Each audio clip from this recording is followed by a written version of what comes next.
Welcome to the Osteopathy and Healing Center. Today I'm going to show you how to passively assess cervical rotation.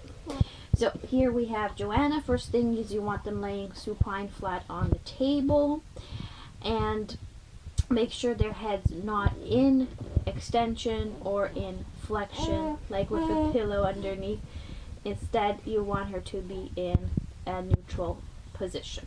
And from that we're going to assess the rotation. Remember, C3 down to the rest of the cervicals is a coupled movement. So I am going to start at C3, and the way that the Pediatric Manual Medicine book says to do it by Carreiro is you have one finger on, let's say, C3, one on C4, and then my right finger that's on C3, it brings the vertebrae in rotation by pushing anteriorly, gently, and to the left.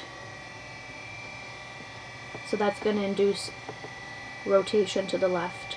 And my other finger on C4 on the left is monitoring if I feel any restriction. Then you switch.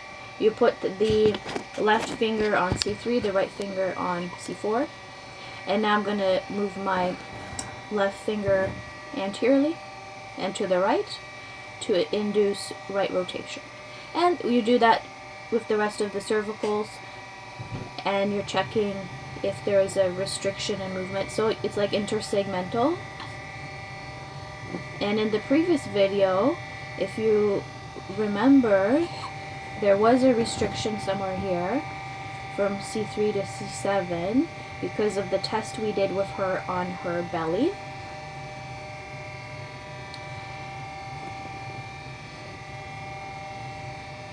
And in this case I'm finding C6 and C7 there is restriction on the left side. Okay, so that's assessing passive cervical rotation.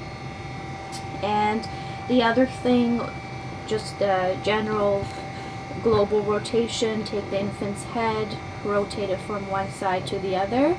She went there with her body, and you're checking if the opposite shoulder lifts. Same to the other side. And when you're doing this, you don't want to have like toys or any distraction, any noises, because the baby can look that way and they can contract their cervical muscles by moving their eyes. Just by moving their eyes, it contracts the cervical muscles. So then the test is not a true representation of what's happening. But right now, she's very intrigued by looking at the camera. So this doesn't normally happen, but she does move her body right now.